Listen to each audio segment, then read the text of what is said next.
a true horror story experienced by a Korean cram school teacher. Today I'm going to share a story I heard firsthand. If I were to give it a title, it would be The Secret of the Gift. I'm naturally the type of person who's, well, a bit of a pushover.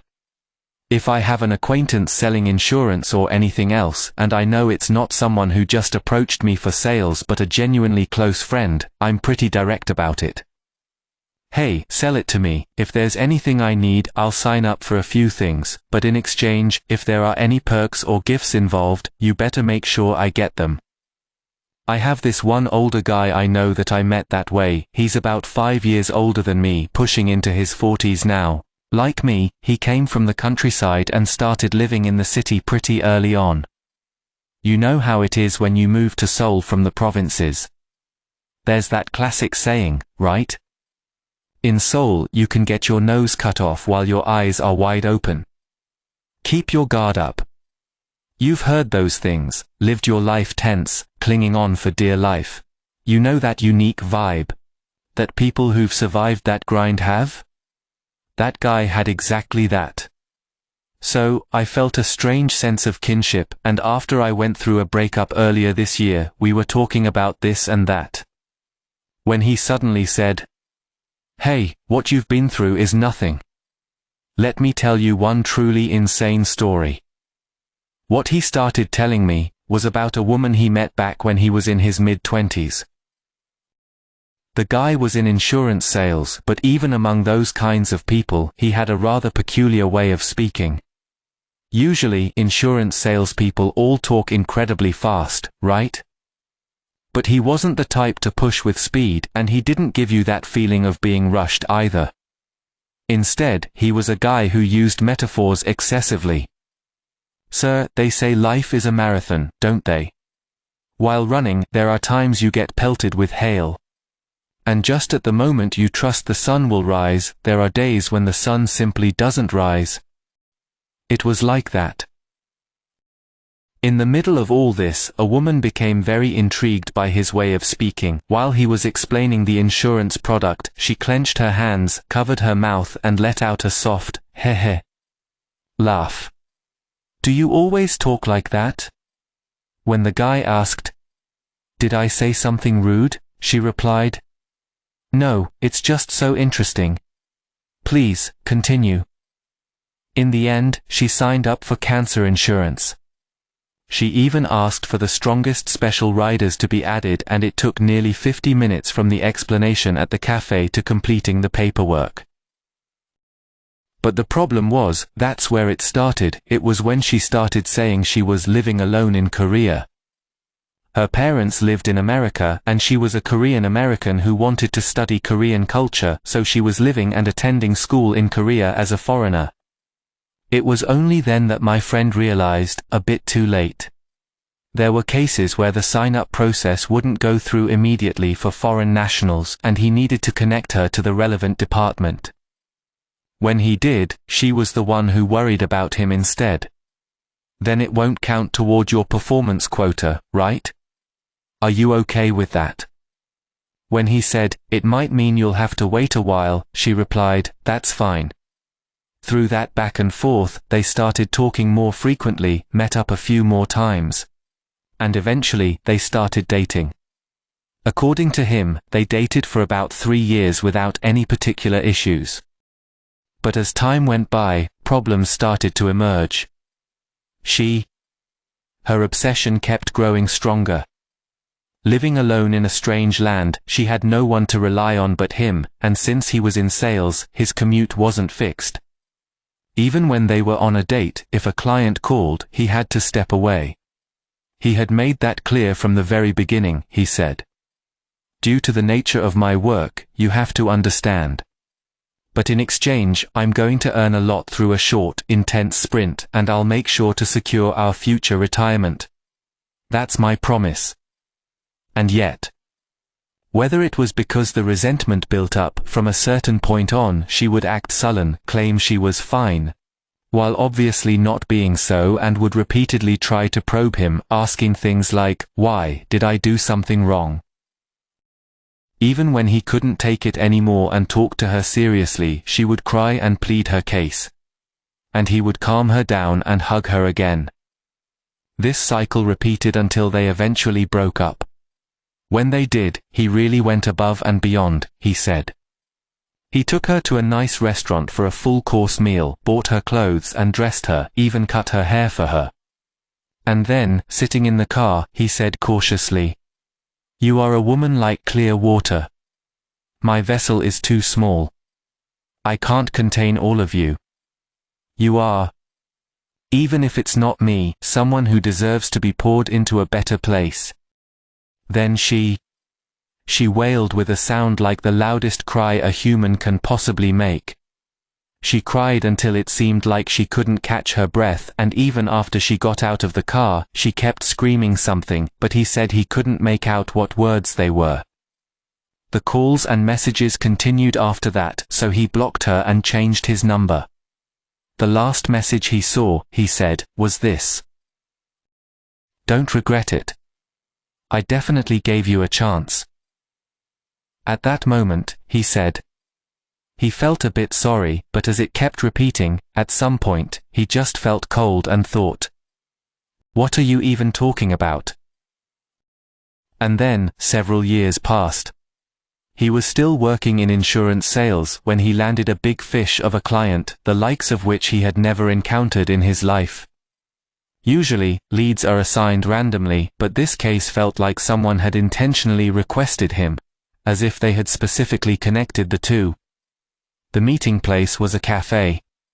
But, of all places, it was that cafe. The very same cafe where he had first consulted with that woman back in the day. Even creepier was the fact that, in the seat she used to sit in, exactly that spot, someone was sitting there. An elderly woman, dressed in a mink coat, someone you could tell was wealthy at a single glance. He kept chanting to himself in his head, "Earn it, earn it. This is money. My life depends on this." He started the consultation, and strangely enough, the woman asked about something like a renewed version of the product he had explained all those years ago. They say that when coincidences pile up, they become destiny. He felt a chill for a moment too, but since he was a professional, he didn't change his expression and explained everything perfectly to the end. Then, the woman opened the catalog to a page she had marked with a highlighter, and she started circling item after item. 5, then another 5. 10 in total. This one, and this one too. For now, I'll be the first to sign up. And the amounts, they were all the heavy ones. He said his heart was pounding like crazy. Holy cow, I was so right to come here. With the contract wrapped up, naturally he thought about providing a small gift and following up with her. But the woman was strangely cold and professional. "I don't need any of that. Just manage it so that my insurance stays properly maintained, and if a good product comes out, just give me a call from time to time." He thought to himself, "This is a real rich person. For real." But it didn't end there. She actually started contacting him first. "When are you free?" Since he was in sales, he told her he was free whenever, and whenever they made plans, he even prepared gifts for her. He'd heard she liked golf, so he bought a 5 million driver, wrapped it up, and brought it along. They even went on rounds together, and eventually, they started speaking casually to each other.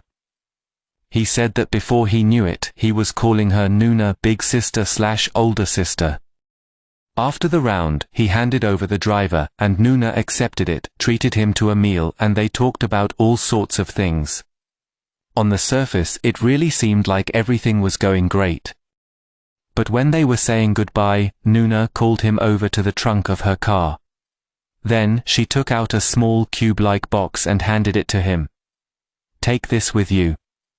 It's nothing compared to what you gave me, but it's just a token of my appreciation. Open it when you get home."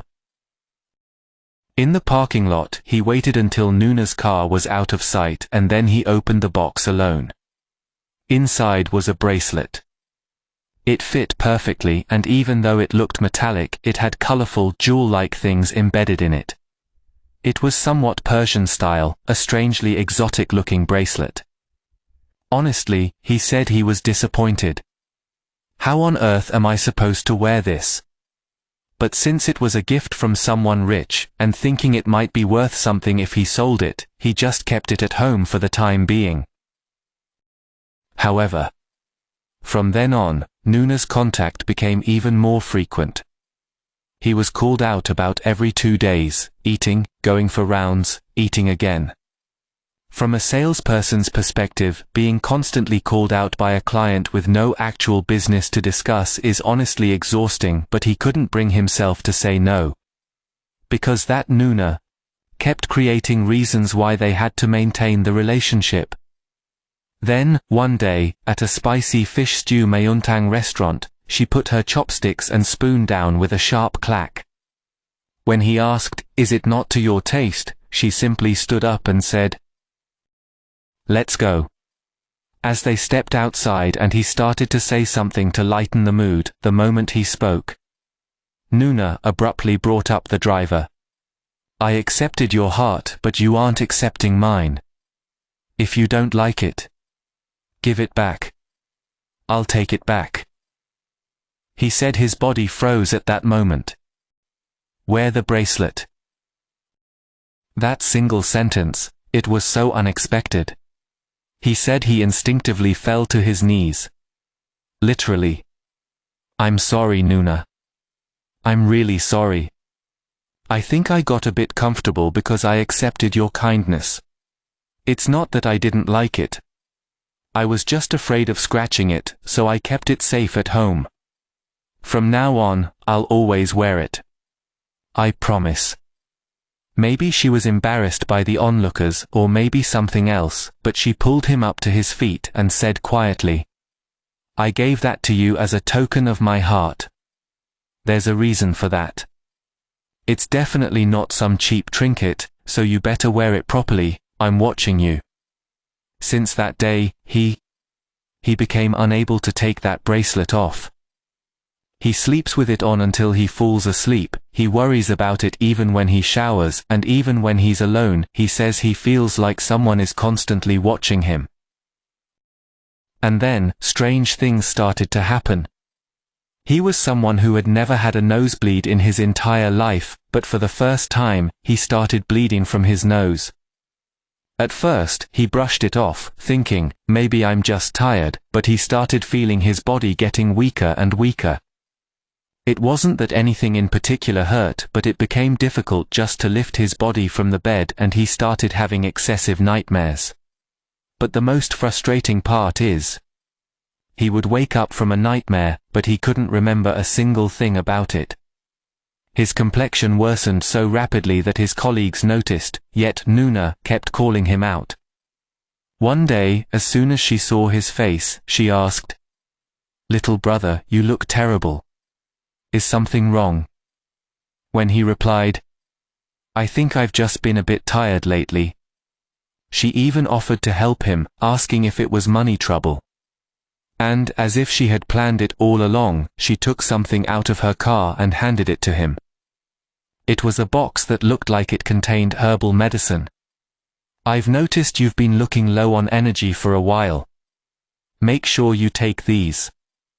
After taking it, he actually started blaming himself. How could I ever doubt her? I'm the one in the wrong. So he increased his workouts and tried even harder to take care of himself. But on the second day, he lost consciousness and collapsed while doing a bench press.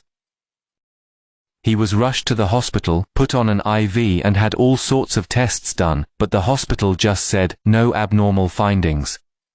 They didn't know the reason. They just told him to rest. He said he became increasingly terrified. His vitality was so drained that even when he woke up, he couldn't tell if it was a dream or reality. And he felt it intuitively. If I go on like this, I'm going to die. He was originally a Christian and the type of person who would never visit a fortune teller, but he went that day. He figured it was better than dying. The shaman, as soon as he entered, looked at his right arm.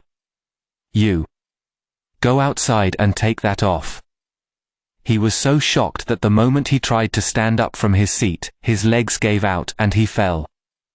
The shaman sighed and said, "No wonder you ended up in that state.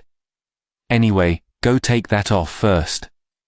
He went outside, took off the bracelet, and came back. Then, the moment the shaman saw his face, his expression hardened. "Why are you walking around with that wrapped around your arm?" When he replied, "It's a precious bracelet that an acquaintance gave me," the shaman suddenly yelled at him. "Listen to me, and listen well. Do you have any idea what that's made of? Do you have any idea what's attached to it? Right now, you are being whittled down and eaten away by that." He said his mind went completely blank at that moment. The shaman continued, "Have you ever heard of a memory stone?